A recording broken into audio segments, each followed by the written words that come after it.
चिंकी चिड़िया अपने पति कालू कौवे के साथ रहा करती थी।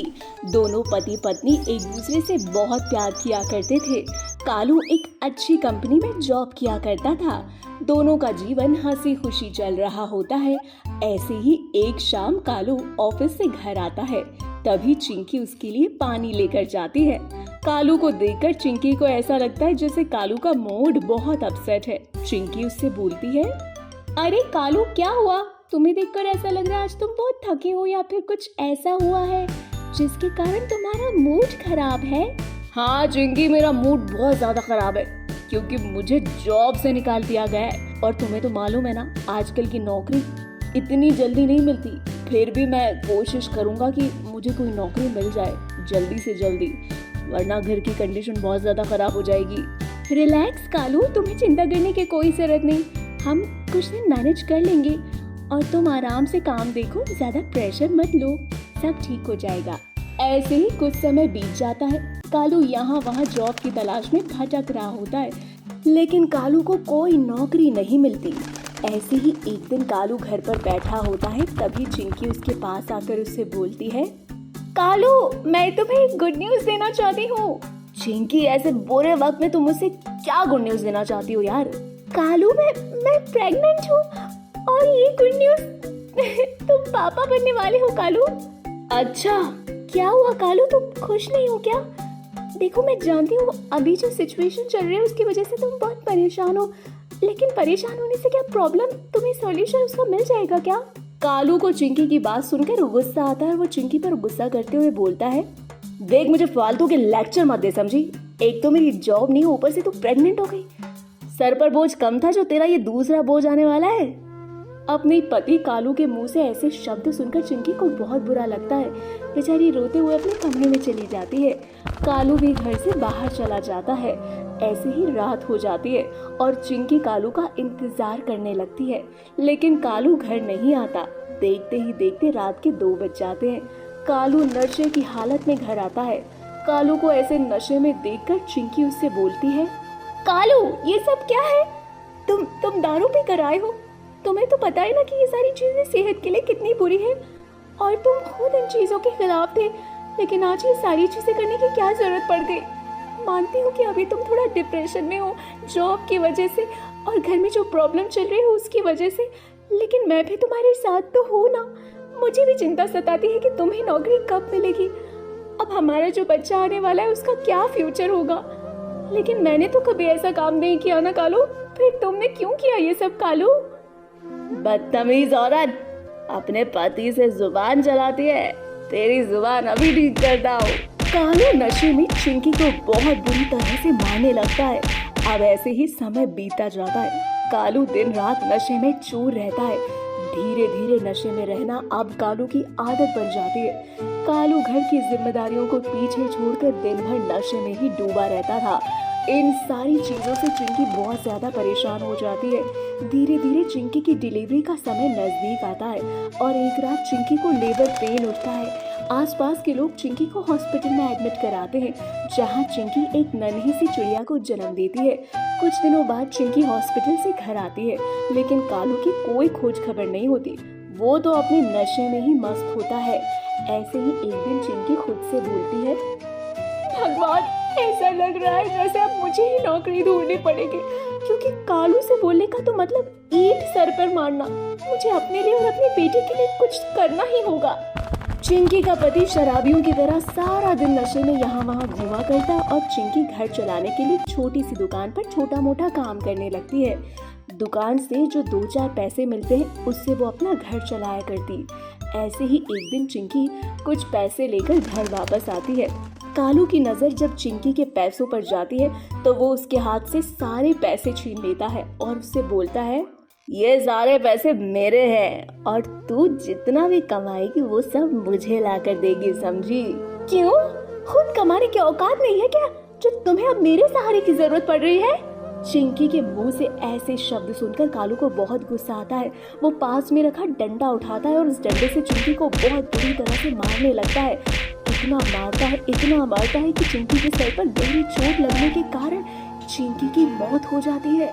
चिंकी की नन्ही बेटी ये सारा नजारा देख रही होती है और वो डर के मारे घर से बाहर निकलकर जोर जोर से चिल्लाने लगती है। उसका शोर सुनकर आसपास के लोग इकट्ठा हो जाते हैं और चिंकी के घर में आ जाते हैं। लोग कालू के हाथ में डंडा देखते हैं और जमीन पर चिंकी की लाश। ये सब देखकर लोग समझ जाते हैं कि कालू ने चिंकी को मार डाला। चिंकी के पड़ोसी पुलिस को फोन करके कालू के खिलाफ कंप्लेंट कर देते हैं, जिसके बाद पुलिस कालू को पुलिस स्टेशन ले जाती है।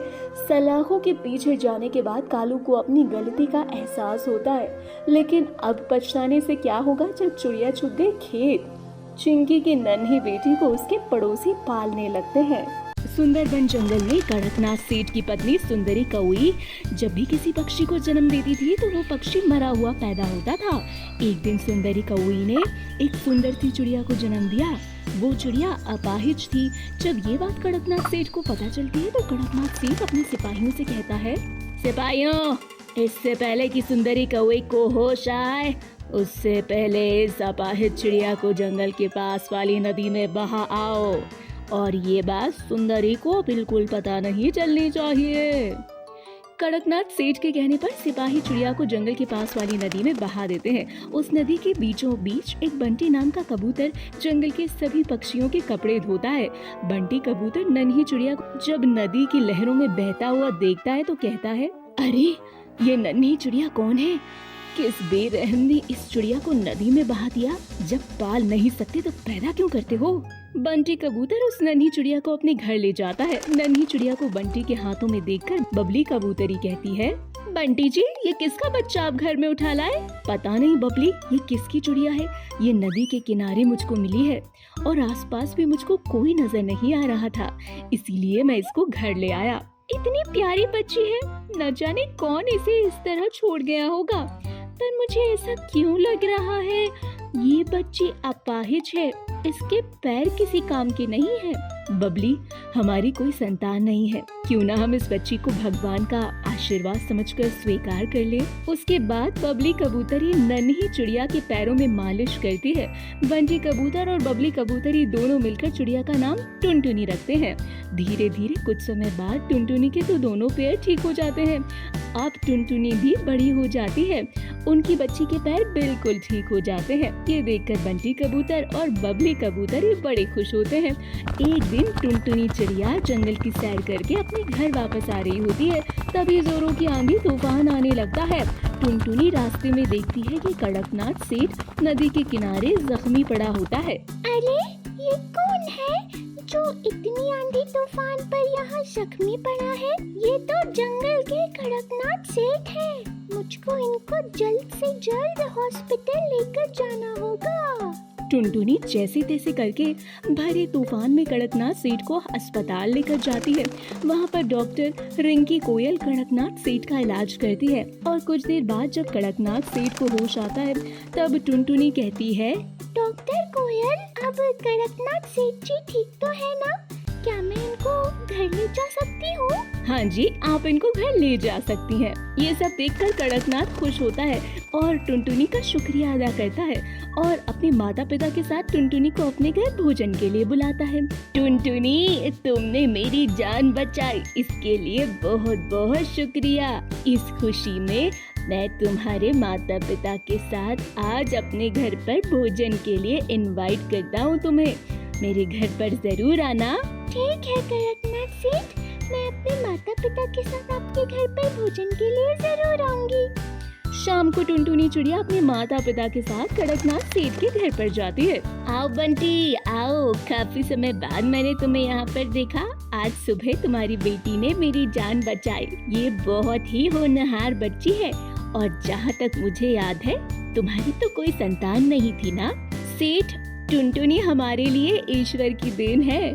टुनटुनी हमारी खुद की संतान नहीं, इसे हमने अपनी औलाद से बढ़कर पाला है। एक दिन जब मैं नदी के बीचों बीच कपड़े धो रहा था तब मुझे ये नदी के किनारे मिली थी। बंटी कबूतर कड़कनाथ सेठ को उस दिन की सारी घटना बताता है और कड़कनाथ सेठ बंटी कबूतर की बात सुनकर चौंक जाता है और ये सब सुनकर उसके मुंह से एक ही बात निकलती है, पर वो बच्ची तो अपाहिज थी, उसके तो दोनों पैर खराब थे। तभी बबली कबूतरी कहती है, सेठ, ये बात बिल्कुल सच है। जब ये बच्ची हमको मिली थी तब इसके दोनों पैर खराब थे, पर मैंने दिन रात एक करके टुनटुनी के दोनों पैर ठीक कर दिए। पर सेठ, आपको ये सब कैसे पता? क्योंकि टुनटुनी मेरी बच्ची है। क्योंकि जब ये पैदा हुई थी तब उसके दोनों पैर खराब थे और मैंने इसे अपाहिज समझकर नदी में बहाने को कह दिया था। हे भगवान, मैंने ये कैसा पाप कर दिया। मैंने जिस बच्ची को मरने के लिए नदी में छोड़ा, आज उसी बच्ची ने मेरी जान बचाई। मैं सच में पिता कहने लायक नहीं। सुंदरी की आंखों में आंसू आ जाते हैं और वो रोते हुए कहती है, आपको शर्म नहीं आई ये सब करते हुए? आपने अपनी ही बच्ची को नदी में बहा दिया और आपने मुझसे कहा कि अपना बच्चा मरा हुआ पैदा हुआ था। हमें माफ कर दो सुंदरी। बेटा टुनटुनी, मुझको माफ कर दो। अपने पिता को माफ कर दो। आज मुझको समझ आ गया कि मैंने कितना बड़ा पाप किया है। सेठ, मैंने जो भी आपके लिए किया ये तो मेरा फर्ज था। आपने मुझे इतनी इज्जत से अपने घर बुलाया और मेरे माता पिता का आदर सत्कार किया, मेरे लिए ये काफी है। इतना बोलकर टुनटुनी अपने माता पिता के साथ वापस अपने घर लौट जाती है। दोस्तों, ये थी हमारी आज की कहानी। दोस्तों, क्या आपको पता है टुनटुनी के असली पिता का नाम क्या था? अगर आपको पता है तो आप हमें अपना आंसर कमेंट सेक्शन में कमेंट करके ज़रूर बताएं। साथ ही वीडियो पसंद आई हो तो वीडियो को लाइक ज़रूर करें और हमारे चैनल को सब्सक्राइब करना ना भूलें।